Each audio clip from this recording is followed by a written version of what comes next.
look, we all had an idea that this was going to be bad, going under lockdown, how this was going to affect our children, these restrictions. We've reported here on the show for many, many months how difficult this was, especially for underprivileged children who didn't have any access to internet.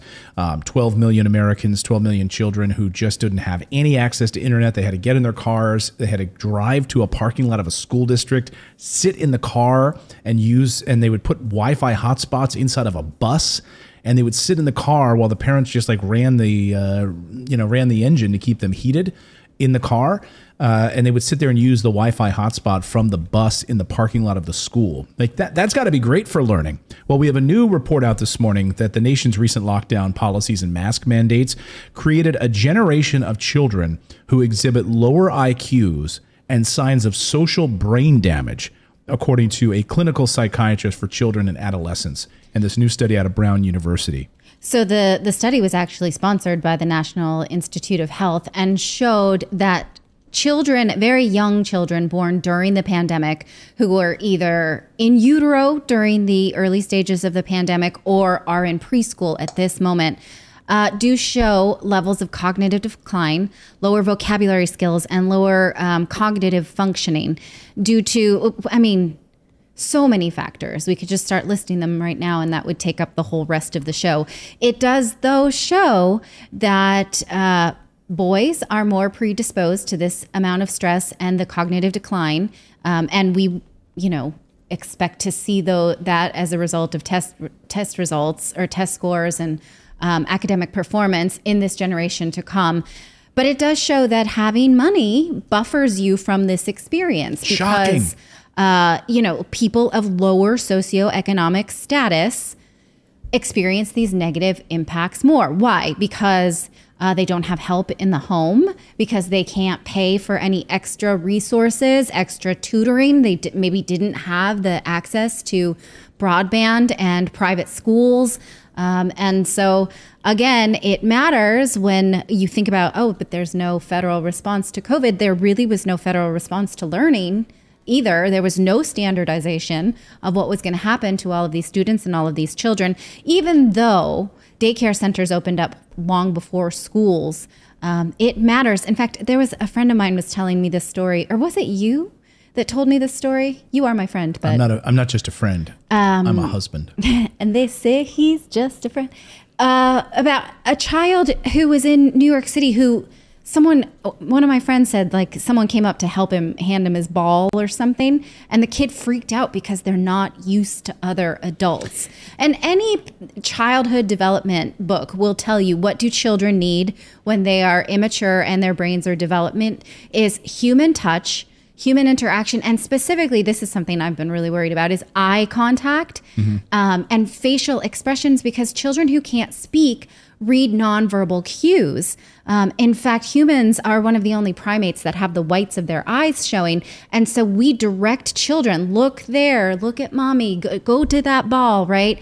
With our eyes and our facial expression. And in a world of masks and lockdowns and not interacting with other people, not having multiple adults, it affects these children, and it breaks my heart. It really does. If you look at the studies, in these doctors that say, Carl Hennigan, who's director of Oxford University Center for Evidence-Based Medicine, said that 8 out of 10 children in their study in adolescents report a worsening of behavior or psychological symptoms or an increase in negative feelings due to COVID-19 pandemic.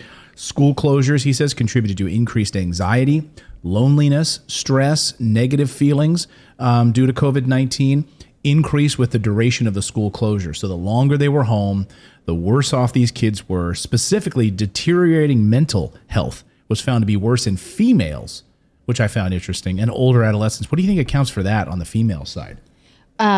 Repeat the statistics. Deteriorating mental health was found to be worse in females. Female children? Yeah. I'm not sure, but I found it interesting that they did not find any change in perceived stress of the mother, which just shows you that mothers are right. Like, we can handle it.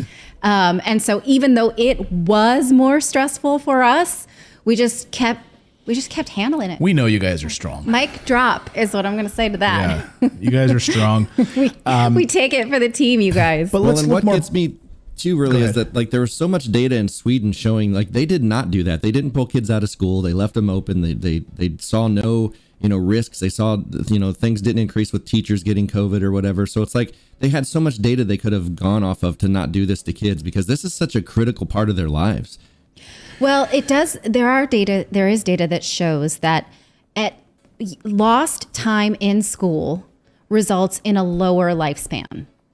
So that specifically that data has been done around high school dropouts, right? Mm-hmm. So if you drop out of school and you're not exposed to a certain amount of structure in your childhood, that does correlate to a lower life expectancy. So what have we done collectively to an entire generation by just taking a year out of their education, right? And so it becomes this philosophical trade-off of, do we protect elderly people from COVID and prolong their lives, or do we take the lives off of the upcoming generation?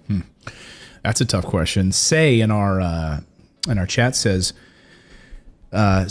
what hasn't the government done? What do you know that they don't know that you can suggest to make the situation better? Well, specifically like what Natalie just talked about. I mean, going into a broad lockdown, removing children from removing children from an educational experience lowers their lifespan. That data has existed. Now, right? our children are in an American school in a European country that receives money from the U.S. State Department. In order to be an accredited U.S. school abroad, our children's school had to prove that they could go virtual in the event of an emergency, or else they wouldn't be an accredited American school abroad, right? So they've had an emergency preparedness plan in place for 12 years. So when the pandemic hit, our school was like, oh, we've been ready. The American government made us be ready. So the American government has prepared foreign schools better than it prepared its own schools on home territory. Why is that? So don't tell me that Clayton's pushing me into shot. Don't tell me the American government couldn't have been prepared for this. They absolutely could. They required this of other organizations. Right. And they had a great response to it. And our children never missed one day of school. They did go virtual right away. And to talk about, let's talk, I'm not talking about the Biden administration or the Trump administration. I'm talking about the American government. I mean, we don't have internet access for 12 million Americans. We are the best country in the world, and yet we have internet access that ranks below Estonia, for internet speeds and infrastructure. Just travel to Europe, travel to other parts of the world where they have like a high-speed fiber networks, and the United States doesn't. So we knew that our infrastructure was crumbling, and to have an education system, even President Trump just the other day in an interview was saying, American education system is awful. He's the one, he specifically saying that like a week ago in an interview. So we've known that America's education system is a sham. We've known that our institutions and infrastructure have been a sham, and yet we spend $768 billion a year to bomb other countries. But I think these international schools are a good example of the fact that the government can do it. The government has standards. They have educational standards and emergency plans for American schools abroad, but why not do that on our own soil? So embassy children can get a great, access to education in other parts of the world, but they can't in the United States. It's amazing you have to go abroad to get good American school education. You don't get it at home. That's sad. Yeah. Really, really sad. So again, and I just want to wrap this story up with, kids under COVID and being under lockdown. As of December 27th, yesterday, the Biden administration is recommending that children too young to be vaccinated should be surrounded by vaccinated people and masked in public indoor spaces, including schools, according to COVID plan on the White House website that I've researched this morning. For those adolescents aged 12 and above who are eligible for vaccination, the most important step parents can take is to get them vaccinated, according to the White House website. As of December 27th, the website says that over half of the nation's adolescents have been vaccinated. So again, masking, if you're not vaccinated, then you're going to, keep you separated. And have you ever seen those absolutely hurting children? Have you ever seen those horrible videos of parents trying to hold masks on a plane on their 2-year-old kids? Oh, it's awful. It's horrendous. Yeah. Yeah, they're crying and like, come on. And we know the effects of this on children is negligible at best. I mean, when our 3-year-old wore masks when the pandemic, she's 5 now, but when it first began, she would just chew on it.